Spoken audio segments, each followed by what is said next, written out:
猪真的比狗聪明吗？你知道世界上最聪明的动物是什么吗？你以为人类真的是地球上唯一的智慧生物吗？在很长的一段时间里，我们曾一度认为地球上智商最高的动物就是人类了。但随着科学技术的不断发展，人们发现个别动物的智商以及能力在某些方面可能已经超越了人类。比如人类虽然可以通过技术去创造声呐来跟踪敌方的潜艇，但很多人不知道的是，海豚天生就有这项能力。许多动物的惊人能力其实远超我们的意料之外。那么除了人类之外，地球上最聪明的动物究竟都有谁？通过本期视频，您将会了解到地球上最聪明的7种动物。大家好，我是黑土，喜欢这类视频的领导，劳烦您帮忙点个赞支持一下，记得长按点赞3秒，给黑土个霸气鼓励，谢谢。好，第7位，非洲灰鹦鹉。非洲灰鹦鹉也叫刚果灰鹦鹉，它分布于非洲中部。这种鹦鹉是世界上最聪明的鹦鹉之一，它也是已知的几种可以和人类实现真正交谈的动物之一。注意，是可以交谈，并不单纯的只是模仿人类的语言。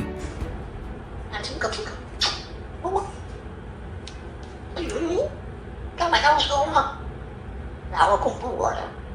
据人们研究发现，这种鹦鹉能够记住上百个单词以及短语，它们还可以理解其中一些单词的含义。也就是说，在一定程度上，它可以与人类正常交谈。不仅如此，除了会模仿人类的语言之外，它还可以模仿其他鸟类和哺乳动物的声音。Would you like to introduce yourself? Can you do a red wolf? Can you do a cat? How about a dog? Can you bark?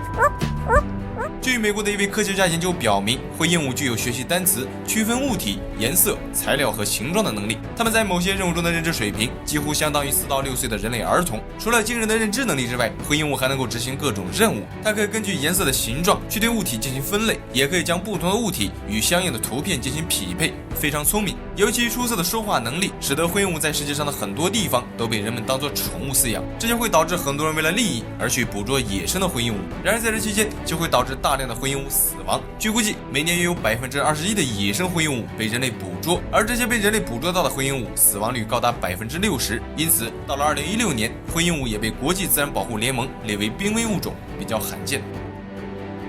第6个，乌鸦。在我们国家的很多地方，乌鸦都被当作成是一种不祥的鸟类，人类貌似对这个物种有一种莫名的恐惧感。的确，在野外没事千万不要招惹一只乌鸦，因为一旦让它们看清楚你的面孔并且记住，后果是非常可怕的。众所周知，乌鸦是世界上最聪明的动物之一，它们是唯一的一种会制造和使用新工具的非灵长类动物。据科学家研究发现，乌鸦在捕获猎物时会利用树枝当诱饵，将猎物从洞里引出来。当猎物不上钩时，乌鸦就会利用嘴巴将树枝的一端弄弯曲，使其变成一个弯钩，然后再利用自己制作的弯钩去将猎物勾出来，非常聪明。另外，我们耳熟能详的乌鸦喝水的故事，其实并非只是一个寓言故事，因为乌鸦的确具备这项能力。科学家为了证实乌鸦是否真的如此聪明，他们将一块食物放到一个生管中，然后旁边给乌鸦留下了一些大小密度不同的石块。然而让人意外的是，乌鸦可以很精准地判断出哪块石头能放到容器内，哪块石头会被卡住。它可以轻易地将密度高的石块放到水中，使水位升高，从而得到食物。要知道，这种思维即便是3岁的人类儿童可能都不具备。另外，他们还能意识到信号灯的作用。在日本的一个十字路口，人们观察到经常会有乌鸦在等待红绿灯。起初人们并没有发现什么异常，后来深入观察后发现，当信号灯变红时，乌鸦就会将自己的胡桃等一些坚果放到汽车的轮胎下，等信号灯变成绿色，车子就会把胡桃碾碎，而此时乌鸦就会迅速飞到地面上将其吃掉，非常聪明。再有就是乌鸦的人脸识别能力也很强，如果你一个不小心激怒了一只乌鸦，那么它很有可能会记住你的面孔，并且这只乌鸦还会将你的面孔传达给其他的乌鸦，之后它们就会将你列入到攻击名单，时不时的就会在你的头顶或者门口盘旋，目的就是为了报仇。它们是一种很记仇的动物，所以在野外没事千万不要招惹乌鸦。第5个，章鱼。章鱼的智商已经达到了让人类恐惧的地步，你知道吗？如果单从生理结构上去看，章鱼几乎与怪物无异。科学家曾一度认为章鱼不是地球上的生物，无论是它诡异的外形还是逆天的智商，章鱼都与地球上的绝大多数动物存在着极大的差异。它通常被认为是地球上最聪明的无脊椎动物之一。这个家伙长有3个心脏以及2个记忆系统，一个是大脑记忆系统，另一个记忆系统则直接与吸盘相连。另外，它还长有9个大脑，每只触手上都有单独的大脑。它的大脑中有多达5亿个神经元，身上还长有非常敏感的触觉感受器。这些独特的神经构造使得章鱼有着超强的思维能力，它可以自行解决很多对于其他动物来说非常困难的事情，比如利用触手拧开瓶盖，或者从水箱中逃脱。除此之外，它还可以利用自身独特的特征改变自己的颜色，用来伪装成各种各样的动植物。更过分的是，章鱼的触手即便是断掉，还可以实现再生。科学家经过研究后发现，章鱼从出生起就是独居，并且章鱼妈妈从不会教自己的孩子基本的生存技能。小章鱼只需要在极短的时间内就可以自行学会应有的技能。一些专家认为，章鱼的智商可能高达80，与人类幼儿的智商差不多，但这只是一个粗略的估计，它们的实际智商可能远在我们的意料之外。第4个，猪。你可能很难相信，猪的平均智商可以达到70到85，这相当于3到5岁的人类儿童。实际上，它可能要比绝大多数的狗还要聪明。在一项研究中表明，猪不但能够迅速了解镜子的工作原理，它还能够通过镜子的反射功能去观察周围的环境。除此之外，马戏团里的所有把戏，猪几乎都可以做到。像一些跳圈、旋转，对于猪来说几乎没有难度。猪的学习能力很强，并且记忆力也非常优秀。它们一旦学会了一项新的技能，通常都很难忘记。它们的记忆力极好，猪可以记住几个月之前甚至几年前发生的事情。生物学家通过对猪的基因研究发现，在很多地方，猪的基因组与人类有着很多的相似之处，比如猪的心脏就和人类的心脏差不多，牙齿也和人类的牙齿类似。猪没事也喜欢找个地方躺着，如果有条件，它可能也会像人类那样喜欢上抽烟、喝酒、看电视。有些猪经过训练之后，还能够学会跳舞、打鼓，甚至画画。它们也能够像小狗那样直立推小车。有些比较机灵的猪还可以被当作警猪和缉毒猪使用，并且人们发现猪的受训时间通常都要比狗还要短一些，也就是说猪的理解能力是要比狗强的。再有就是猪除了聪明之外，它还可以像狗一样担任护卫的工作。在美国就有人利用猪来代替狗去保护自己的庄园。不仅如此，猪还可以防蛇。科学家已经用实验证明，猪确实具备防蛇的本领。主要原因就是猪的脂肪较厚，蛇一口咬上去，它的毒液通常会被猪的厚脂肪挡住，从而无法进入血管，也就不能对猪产生致命的伤害。反之，猪不但不怕蛇，它们还特别喜欢吃蛇。所以猪不但不是那种又笨又懒的动物，它们实际上是一种非常聪明的物种。第3个，大象。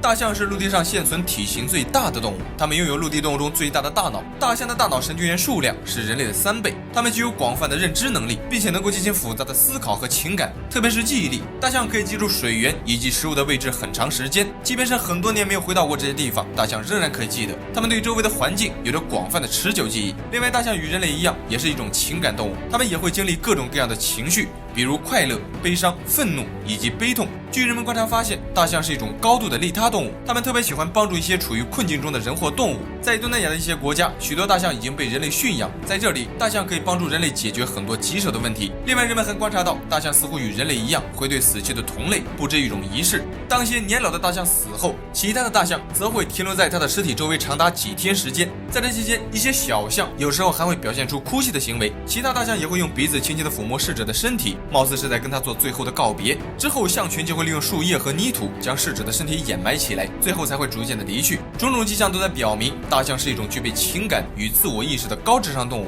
除此之外，大象还能够解决很多复杂的问题，比如打开锁着的门，或者利用树枝和岩石等工具来帮助自己解决问题。据估计，大象的智力几乎相当于人类4到5岁的孩子，非常聪明。第2个，宽吻海豚。宽吻海豚也叫平底海豚，它是海豚科中最常见的一种，也是最聪明的一种。这种海豚广泛分布于温带和亚热带的海洋中，它的体长可达2.9米，体重最重可达700斤。它们的大脑大小与人类差不多。海豚是一种非常聪明的动物，它拥有自我意识，可以从镜子中认出自己。要知道，这种镜像测试是大多数动物都不能通过的，就连猫和狗这种我们认为最通人性的动物都无法通过镜像测试，然而海豚却可以，并且海豚还是为数不多的一种会使用工具的海洋生物。人们观察到，在澳大利亚，宽吻海豚会将海绵裹在自己的嘴巴前端，用来保护自己的鼻子不撞到一些坚硬的物体，并且它们还会将这项能力传授给其他的海豚。另外，宽吻海豚的学习能力也很强，它们要比大多数的猴子都要聪明得多。比如猴子需要练习几百次才能学会的技巧，而海豚只需要练习1-20次就能够熟练掌握。它们具有非常强的理解能力与学习能力。另外，海豚的身上还天生带有声纳系统，它可以通过声纳去定位物体。据研究发现，海豚的声纳系统可能非常强大，它不但可以探测到远处的鲨鱼威胁，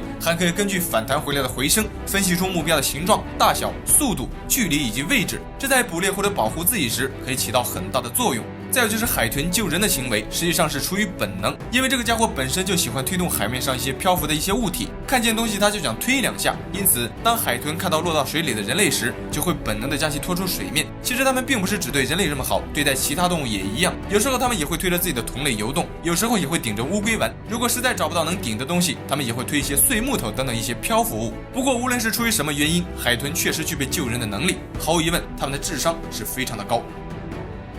第1个，黑猩猩。毫无疑问，黑猩猩是地球上除了人类之外最聪明的动物，它与我们一样都属于人科动物。黑猩猩不仅可以像人类那样使用工具，它的行为和社会行为都与人类非常接近。它们会改造棍子、石头、草和树叶，并且会利用这些东西去狩猎和获取食物。人们还发现它们还会制造锋利的棍子去刺杀小型哺乳动物。它们的种种迹象与第一批智人非常接近。经过研究后，人们发现黑猩猩的基因组与人类的基因组相似度高达98.5%，两者之间的基因最多相差1.5%。理论上来说，一个带有 Rh 阳性血型的黑猩猩的血液是可以输送给拥有同样血型的人类身上的。但由于黑猩猩的血液内可能含有许多病毒，所以人们并不敢轻易的尝试。人类与黑猩猩两者之间仅有那么一点小小的基因差，就决定了谁在笼子外面，谁在笼子里面。据科学家研究发现，一些个别的黑猩猩的智商最多可以达到85，这几乎接近正常人类的智力，并且他们对空间关系的记忆力要比我们人类好得多。他们可以解决很多复杂的问题，也可以使用一些复杂的手势去进行交流，非常聪明。好了，这期视频就到这里了，觉得还不错的领导记得帮黑兔点个赞，谢谢。